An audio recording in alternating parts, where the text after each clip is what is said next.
The music has to be serious music. The sets have to look like they're ripped right out of a Tony Scott movie. Like none of this, Yeah. I see that. none of the comedy is on the walls or on the actors' faces or in the music or in the lighting. That stuff's all supposed. That's what makes Naked Gun Naked Gun.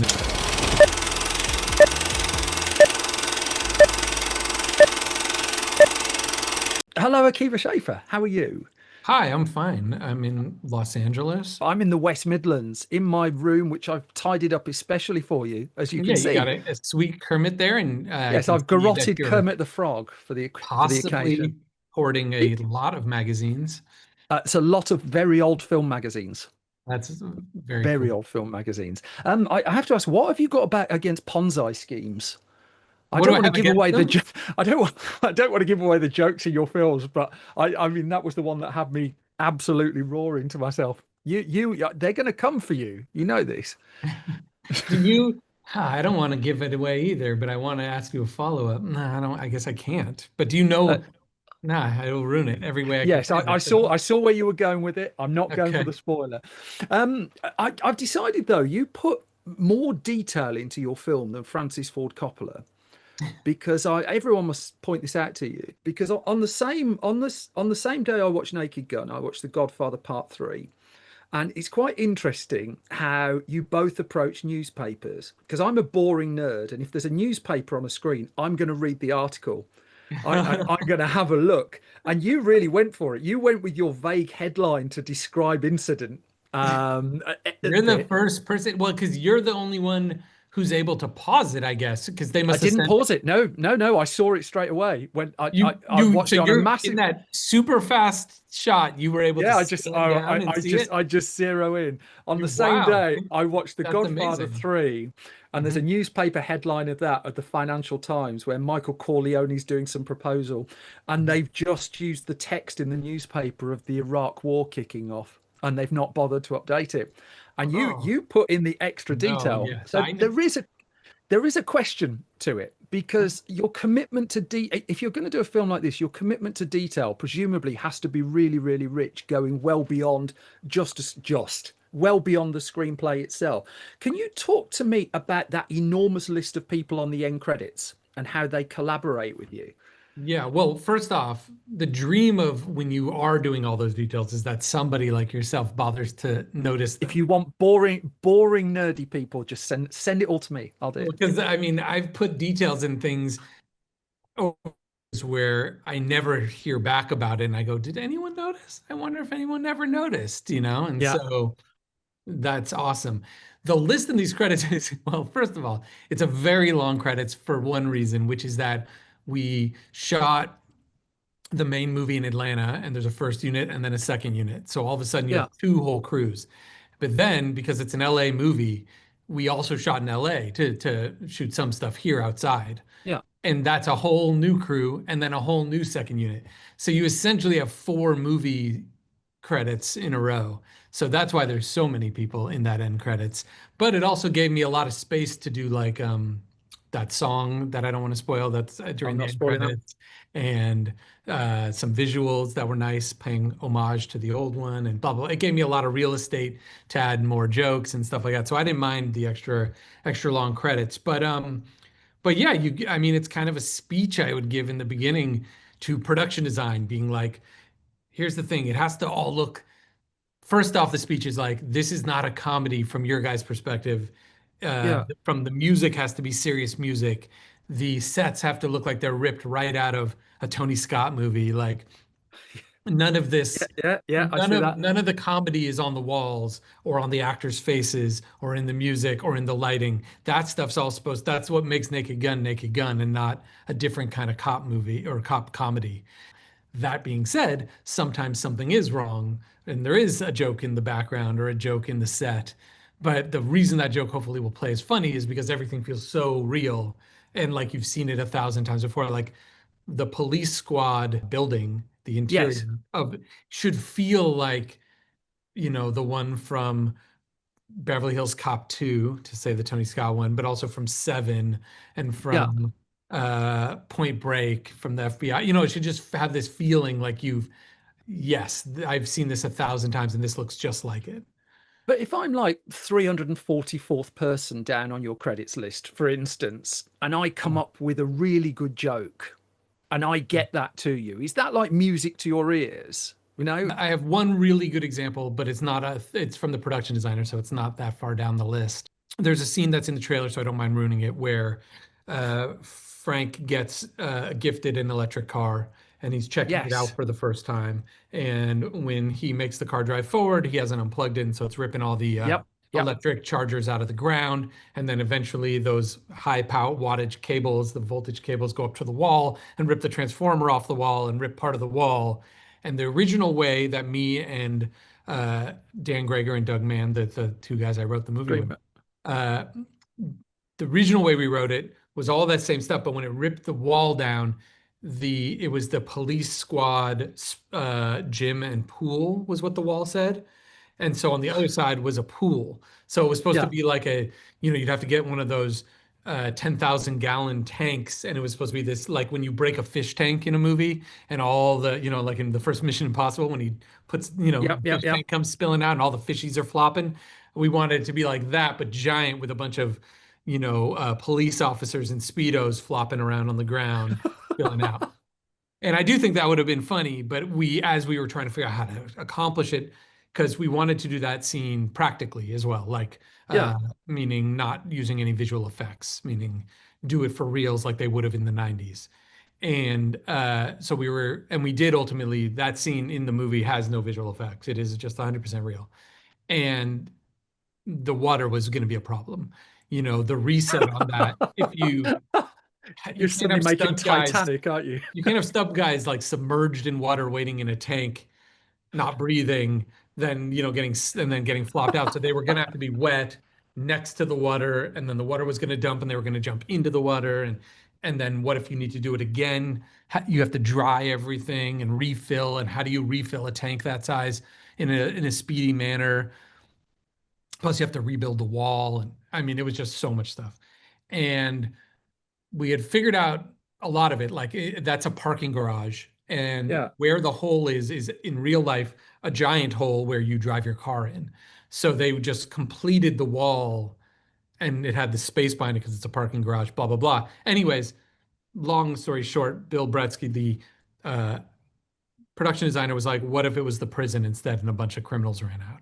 And I think that's such a better joke, anyways, because Yeah. it's so much more irresponsible that a bunch of prisoners. And that is like, I think that's the best and most the It's greatest joke that came from the list of credit from a collaborator yeah. that was not one of the three writers.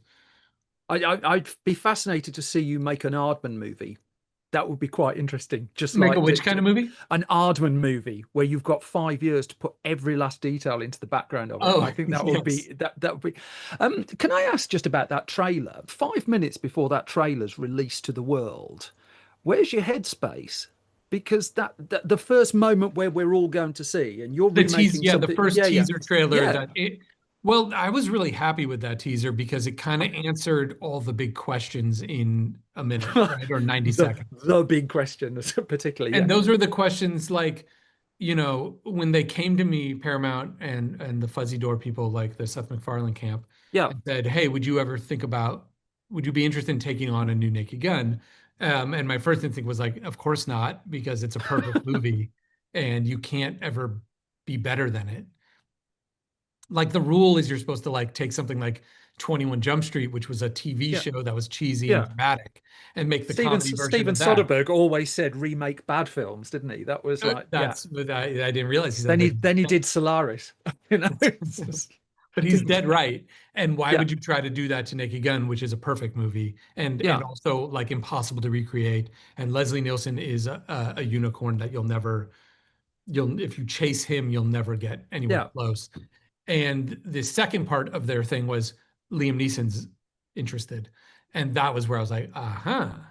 And that yeah, just represented it just opened the whole thing up to me because I was like, oh, I see how I can make something that honors the original, takes the spirit of it, but is completely new. So the first yeah, week, though, you go, what are the things that would do that? And I'm like, well, let's not make him Frank Drebin because if he's Frank Drebin, then he's chasing yeah. Leslie.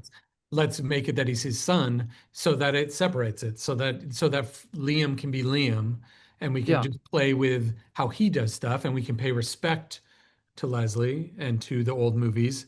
And it's not in the teaser. This is a bit of a spoiler, but he says, "I want to be just like you, but also completely different and original." yep, And that's kind of the thesis statement for a movie like this. And of course, it's completely impossible. But and then everyone would ask, "Oh, you're gonna do Naked Gun. What are you gonna do about OJ?" And so like that first week kind of answered all that. And what's the movie gonna look and feel like? Is it gonna feel throwback or is it gonna feel new? And so that first teaser trailer kind of answered had all those questions answered.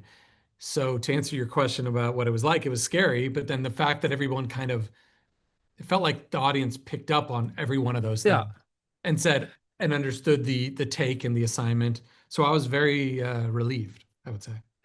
You mentioned before about the electric car coming out, and there's a bit there where someone who looks akin to Hannibal Lecter comes out. It's also in one of the trailers.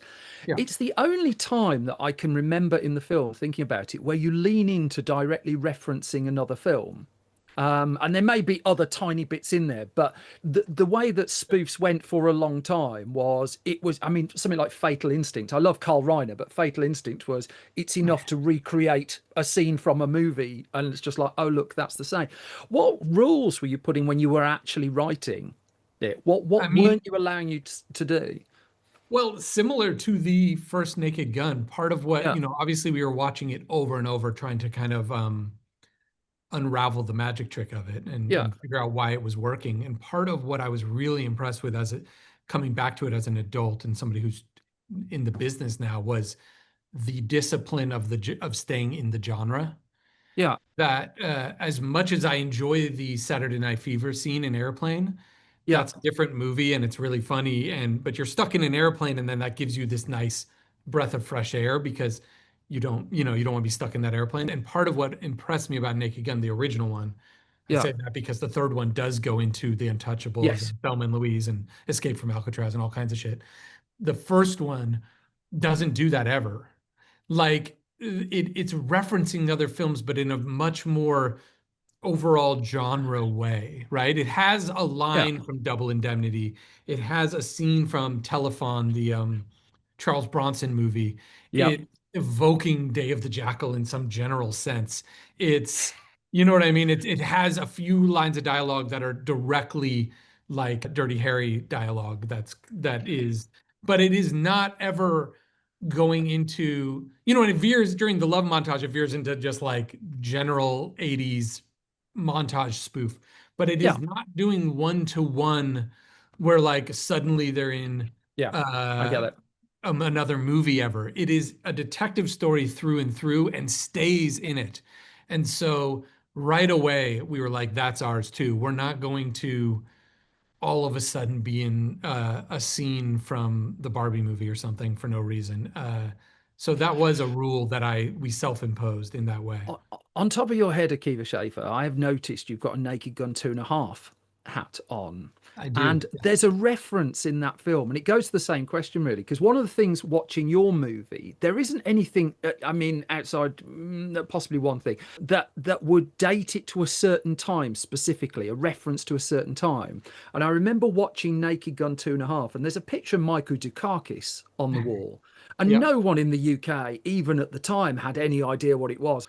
I Of course. wonder when it comes to like just referencing contemporary things in there. Did you set yourself similar rules? Yeah, well, it's funny because I consider those movies so timeless, but you are right. They have George W. Bush Yeah, right at the beginning, and the first one starts with all those world yeah, but the leaders being Dukakis beaten moment up. only works if you know who he And is. There's Dukakis no, is yeah, really, yeah, Dukakis is it's on the wall of disasters in the Blues that's Bar or right. anything. It's Yeah, like next to the Hindenburg and stuff. Um, yeah, I am aware of that, but then sometimes the joke's just too good, and I bet you that was the same yeah, thing they were dealing with. And I didn't, I yeah. I'm did, not I dunking spent on an them. It's afternoon with David Zucker, but there's all kinds of questions like I wish I had thought to ask him, like how much did you guys try? Because the movie's mainly timeless, but then sometimes they can't resist throwing in something like yeah. that. And I'd say the same applies to us. We mainly tried to make it timeless, but sometimes we just like to joke too much and had to do it. But I will say I think all the references we have to like things that are pop culture or topical are already extremely dated. So in that way, like I don't think So any that of the ones works. we're Yeah. doing are from today the way Dukakis was. Everything we're doing is from the last 20 years. So they're So already if old. you do another one, you just need to get a Dukakis picture in the background. That's the way it works. Yeah, Um, that'll work yeah, perfect. I mean, just one thing about the way David Zucker directed the first two films, that Yeah. it was fairly notable that, I mean, that he was doing as many takes as David Fincher on his films. He would do Was 20, he? 30. Yeah, yeah. On the original Another film, he thing would, I wish I had asked him because watching it, you're like, oh my God, yeah, this is perfect. And so much of it is done in a coverage where there isn't a cut. And yeah. yet the So he was doing timing is 20, 30 takes of well, that certain ex that scenes. does that explains how they did some of it because I'm watching it going, oh my God, how did like there is a show this is I mean, this is a film podcast, so I'm assuming I can be You pretty go for it. Go for it. Yeah. pretty specific, but there is a moment in the first Naked Gun that I watched so many times, which is right after Frank has been fired and he's Yeah. coming back to police squad and he's clearing his desk. Yes. And it's all one shot, and there's like six jokes in a row. Like one of them of which is as he's clearing the desk, he finds evidence that turns out like, oh wow, it turns out this person was innocent. Here's the Yeah. missing That's evidence, right. Yeah. Yeah. and Ed has to be like, oh, he went to the chair 2 years ago, and he's just like, oh, and puts it away. Or there's a great joke about another like edgy joke about like, just imagine now that he's not a cop, next time I shoot someone, I could be arrested or something like that. Anyways, there's a series of jokes That's and physical interesting. Yeah. gags, and there's no cuts, So there and was it's the pitch film perfect. Sneak. Yeah, the film Sneakers came out a few years afterwards, and that's got a similar thing where they're just in a room and the camera just keeps moving around the room, changing and that shot gets acclaimed. But because it's in a comedy, Right. it's just like that's really interesting. I, It's the timing of the actors because these jokes yeah, yeah, are have to be timed perfectly. And so with the speed we move these days, oftentimes I get a couple good ones and then I'm like, nah, I gotta cut because if someone just has to inhale between the two yeah. lines, you're toast. But there are shots in that old one where I'm like, whoa, how did they get that? And if what you're saying is true, that explains it. I've made up worse things. So if I'm making it up, Well, it makes me it's feel not the one. better. No, it's genuinely true that he would, Yeah. and I mean, there's a whole lot of stuff on how he worked with Leslie Nielsen to get Yeah. the performance as well, which I won't go into here. But it's just like because it's a comedy, often looks effortless. Yeah. I'm a real thing. I love Well, Bowfinger, for instance, and Bowfinger's an Bowfinger's ingenious so film. good. It's ingenious, but no one gives it credit because Well, it's a comedy. is that kind of the trick of all comedy is that even just like let's apply it to stand-up comedy, you have to Yeah, feel so if you look nervous or like you're working hard up there, the whole audience will tense up. yeah, The whole point of it is to make it feel like this is the first time you're saying everything and it's just a conversation and you're just up on stage and you couldn't care less if it gets a laugh or not. You're so comfortable because then everyone gets at ease and then you can just enjoy the whole evening. And the same thing for movies, like the whole way to make a comedy work is to make it feel totally easy and yeah. like first thought. That's why people lots of times think the actors make up all the lines, like because they're just it's so casual. And then, but it does seem to have that effect that people don't realize the I, work that went into it. the name I didn't expect to see on an end credits of a Naked Gun film, Alex Gillis. Oh, Just the wait, sheer craft, that great big long list of craft you're talking people about on for there. the puppet for the owl puppet. Yeah, Yeah. The alien predator Naked Gun, just like the We were just craft that lucky you've that he was attracted. excited to do it, and when you it's so fun when you get to make a puppet. We have two puppets in the movie. Yeah, I don't want to ruin them, but the other one was Henson in New York did it, yes, I wrote that down as well. I and then this garroted one was Kermit yeah. just And for you. so and they both came out like as good as perfect as I could have imagined. And it's just such a treat as a fan of puppets to have an excuse to use puppets in a Love movie it. where it's fine that the audience can tell it's a puppet. It just adds to the fun. Akiva Schaffer, thank you very much. Have a lovely day, everybody. Thank you Thank you. for spending the Really time. appreciate that. Thank you.